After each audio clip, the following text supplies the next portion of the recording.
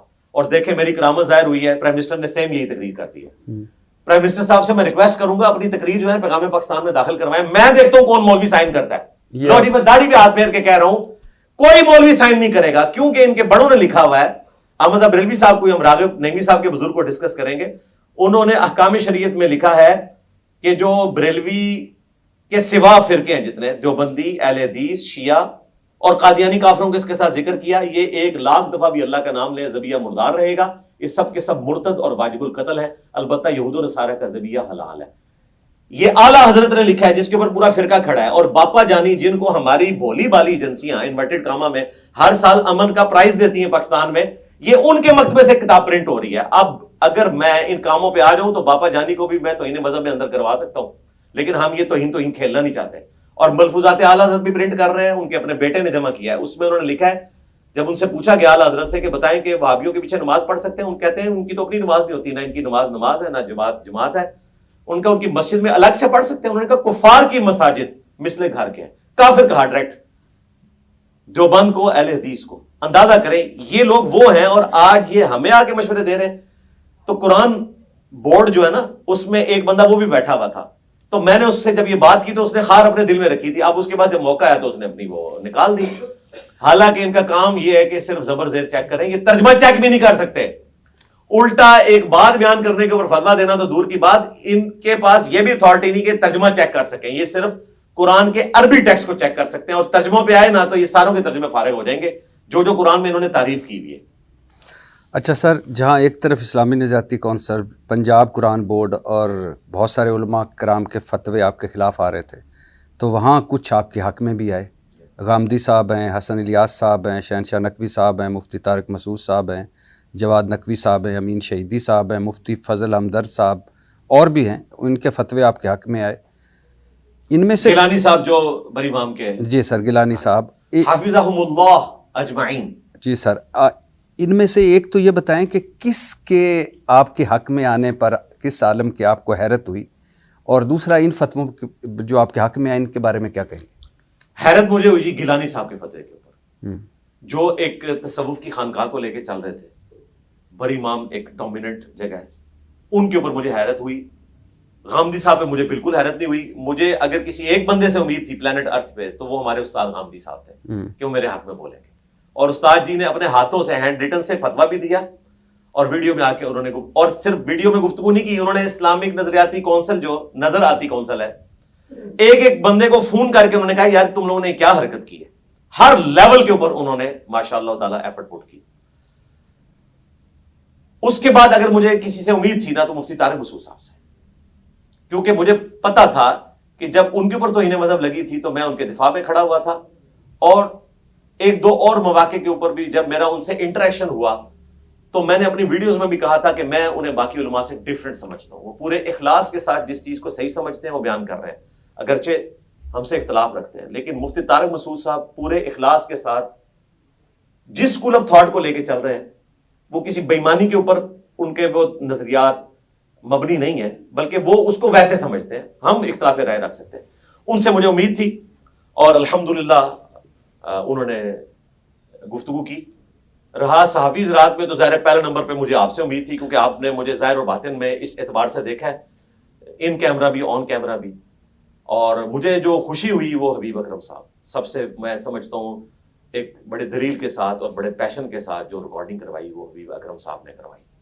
یعنی آپ کے بعد جو صحافی حضرات ہیں ان میں سے جنید سلیم صاحب بھی بولے, عمران ریاض خان, تو ان سب لوگوں سے, جتنوں کے آپ نے نام لیے, سب لوگوں سے میں نے الحمدللہ اپنے پروگرام ریکارڈ ہونے سے پہلے تفصیلاً گفتگو کی ہے. گیلانی صاحب سے میری آدھا گھنٹہ گفتگو ہوئی ہے, اسی طریقے سے مفتی فضل ہمدرد صاحب کے ساتھ ہوئی, مفتی طارق مسعود صاحب کے ساتھ ہوئی, جامعہ منوریہ کے جو ہیں مفتی صاحب ان کے ساتھ گفتگو ہوئی, اور کافی لمبی گفتگو. عمران ریاض سے بھی ہوئی؟ ہاں جی, ان سے بھی ہوئی, شروع میں کر دی. حالانکہ شروع میں تو کافی اختلاف, وہ ہمارا اختلاف جو ہے نا جی ایک پولیٹیکل اختلاف, یعنی وہ پولیٹیکل بھی نہیں کہنا چاہیے, اس کا وہ انہوں نے ایک آؤٹ آف کانٹیکسٹ چیز بیان کی تھی, اس کے اوپر تھا. مذہبی ہمارا کوئی اختلاف نہیں تھا, انہوں نے تو اپنی ویڈیو میں کہا ہوا ہے کہ میں نے نماز انجینئر صاحب کی وجہ سے شروع کی ہے. تو پھر بات ہی ختم ہو جاتی ہے نا جی. اس سے بڑی تو بات ہی نہیں. میں سمجھتا ہوں کہ میرے ماں باپ سے بڑے محسن باپا جانی الیاس قادری صاحب ہیں, جن کی وجہ سے میں چھوٹی عمر میں نماز اور پرہیزگاری کی طرف اٹیچ ہوا. میں ہمیشہ اپنی ویڈیو میں ان کی تعریف کرتا ہوں, اور جیل کی تنہائیوں میں جہاں میں نے آپ لوگوں کو دعا میں یاد رکھا, اپنے تمام سٹوڈنٹس کو, ان کی فیملیز کو, میں نے الیاس قادری صاحب کے لیے رو رو کے دعا کی کہ اللہ ان کو بھی وہ ہدایت کا راستہ دکھا جو تو نے محض اپنے فضل و کرم سے قرآن و سنت کا راستہ مجھے دکھایا. تو میں ان سب کے لیے دعائیں بھی کرتا ہوں. تو وہ اختلاف ہمارا ایک پولیٹیکل بات کے اوپر تھا. عقیدے پہ آج بھی اگر کوئی, ایون میں کہہ رہا ہوں کہ جنہوں نے میرے خلاف فتوے دیے نا, ان پہ بھی اگر توہین مذہب لگی نا تو میں ان کے حق میں کھڑا ہوں گا. ان میں سے کئی ایسے ہیں, پنڈی کے ایک مفتی صاحب ہیں, ان پہ 295A لگی, میں دفاع میں سامنے آیا, اور آج تک وہ ابھی وہ باقی ہے. میں آپ کو بتاؤں, وہ جب تک 10 سال قید نہیں بھگتیں گے نا وہ ختم نہیں ہوگی, کیونکہ انہوں نے ایک صحابی کا نام لے کے لعنت کی تھی, اور بعد میں انہوں نے مکاری یہ کی کہ جی میں تو دوسرے کا نام لینا چاہتا تھا, حالانکہ یہ جھوٹ ہے, دوسرے کا نام یہ ہے ہی نہیں ہے. انہوں نے عمر بن عاص کے اوپر لعنت کی, نعوذ باللہ رضی اللہ تعالیٰ عنہ, اور جس میں وہ کرنا چاہ رہے تھے اس کا نام عمر نہیں ہے, اس کا نام ہے عمر بن سعد. عمر اور عمر میں مفتیوں کو بڑا فرق پتا ہے. غلطی ہوگی نا, لیکن ان کے تحت غلطی کی معافی نہیں ہے. ہمارے نزدیک تو ہے, ان کے قانون میں نہیں ہے. اسلامی نظریاتی کونسل, نظر آتی کونسل کو اگر یہ ریفر کیا جائے نا تو وہ ان کی 10 سال کی لکھیں گے سزا, اور ان کے نزدیک توبہ کی شک تو نہیں ہے نا, میرے نزدیک ہے نا توبہ کی شک. تو یہ سارے اندر ہو گئے. اسی طریقے سے جو دوسرا ہے ان کا, جس نے مفتی منیر صاحب کے ساتھ بیٹھ کے توبہ کر لی ہے, توبہ کیسے ہوگی بھائی؟ آپ تو کہتے ہیں گستاخی کی توبہ نہیں ہوتی جب تک سزا نہ بھگتی جائے. توبہ سے تو گناہ معاف نہیں ہوتا, ہمارے نزدیک ہوتا ہے نا. پھر ہماری ڈاکٹر مانو نا, میں کہتا ہوں آج توبہ کی شک ڈالو, یہ 400 بچے جو اندر قید ہیں سارے باہر آ جائیں گے.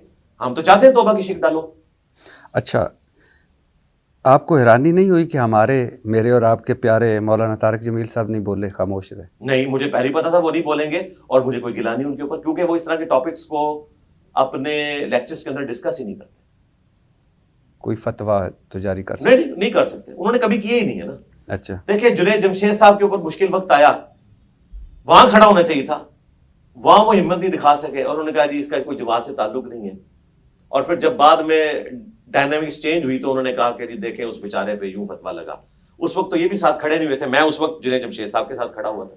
اچھا, آپ گرفتار ہوتے ہیں, 295C لگتی ہے, آپ 3 ملین سے زیادہ آپ کے سبسکرائبرز ہیں, آپ پوری دنیا میں سنے جاتے ہیں, لاکھوں کروڑوں لوگ مداح ہیں, اور سناٹا تھا ایک طرح سے. کیوں سناٹا؟ کیا مطلب آپ چاہتے تھے جی ٹی روڈ بند ہو جائے؟ نہیں, آپ کیوں 2 ایکسٹریمز پہ جاتے ہیں, یا بالکل خاموشی تو یا بالکل قانون توڑنا, درمیان میں کا بھی راستہ ہے. درمیان کا راستہ جو تھا وہ آپ لوگ کر رہے تھے, وہی کرنے کا تھا. اس وقت پاور ہی سوشل میڈیا ہے. مجھے بتائیں اس وقت ہماری جو ریاست ہے, مجھے تو سوشل میڈیا پہ بھی ویسے نہیں لگے جتنا آپ کے فالوورز تھے. سوشل میڈیا کے اوپر مجھے بتائیں جتنے بھی انفلوئنسر تھے یوٹیوب کے اوپر, سوشل میڈیا کے اوپر, فیس بک کے اوپر, سب کے سب ہمارے ہاتھ میں ویڈیوز بنا رہے تھے. آپ دیکھ لیں, ساحل ادیم صاحب کی ویڈیو نہیں آئی کیا؟ جن علماء کے آپ نے نام لیے ان کے علاوہ بھی لوگ ہیں. اس طریقے سے ڈاکٹر جاوید اقبال صاحب کی ویڈیو آئی, اور کافی سارے لوگوں کی ویڈیوز آئی. تو ون سائیڈڈ لوگ سپورٹ کر رہے تھے سوشل میڈیا کے اوپر, ٹرینڈز چل رہے تھے, سب کچھ تھا. یہی ہم نے سر کچھ صحافی ہیں جو ظاہر ہے آپ کے فالوورز تو نہیں ہیں نا, آپ کو سنتے ہیں, کچھ ہیں جو آپ کو بڑا مانتے ہیں, آپ سے عقیدت رکھتے ہیں, ادھر بھی آتے ہیں, آپ کے ایک پورے اس سلسلے کو لے کر جاری رکھے ہوئے تبلیغ کو. خاموشی تھی. وہ ظاہر ہے ایک ماحول ایسا ہے جس کے اندر ہر بندہ آپ جیسی یا اعزاز سید صاحب جیسی یا شاہ زیب خانزادہ جیسی جرأت دکھا نہیں سکتا, یا حبیب اکرم صاحب کی طرح. تو وہ خاموشی بھی آپ سمجھ لیں, وہ خاموشی مطلب آپ اپنے ان لوگوں کے اندر اخلاقی جرأت نہیں پیدا کر سکے. نہیں, ہم نے تو کوشش کی ہے. اگر وہ اپنے حالات و واقعات کی وجہ سے نہیں کر سکے تو ہم تو صرف کوشش ہی کر سکتے ہیں. تو یہ آپ کی ناکامی ہوئی نا. نہیں, اگر آپ ان سے پوچھیں گے تو وہ کہیں گے جو ٹرینڈز چلے ہیں اس میں ہم نے سپورٹ کیا. ہم اپنی شکل کے ساتھ سامنے نہیں آئے, لیکن بس پوچھ تو ہم ہر جگہ کامنٹس کر رہے تھے. دیکھیے, اگر یہ خدا نخواستہ اس میں -1% بھی مجھے شبہ ہوتا کہ آپ سے کچھ ہوا ہے, تو ہو سکتا ہے میں تو آپ کے خلاف بولتا, کیونکہ نبی حضرت محمد مصطفیٰ صلی اللہ علیہ وسلم تو ہماری ریڈ لائن. آپ جیسا بندہ جو درود پڑھ کے بات کرتا ہے, جس کا نعرہ ہی ہے میرے نبی سا کوئی ہے ہی کوئی, تو کیا خطرہ تھا ان کو؟ یہ تو انہیں سے پوچھا جا سکتا ہے. اور میں اس میں ایک چیز اس کو ریبٹل کر دوں, جو آپ نے کہا نا کہ اگر کوئی ایسا ہوتا, آپ سے کوئی ایسی جینوئن چیز بھی ہوتی نا, تب بھی میں آپ کے خلاف ویڈیو نہ بناتا. میں آپ سے جا کے پوچھتا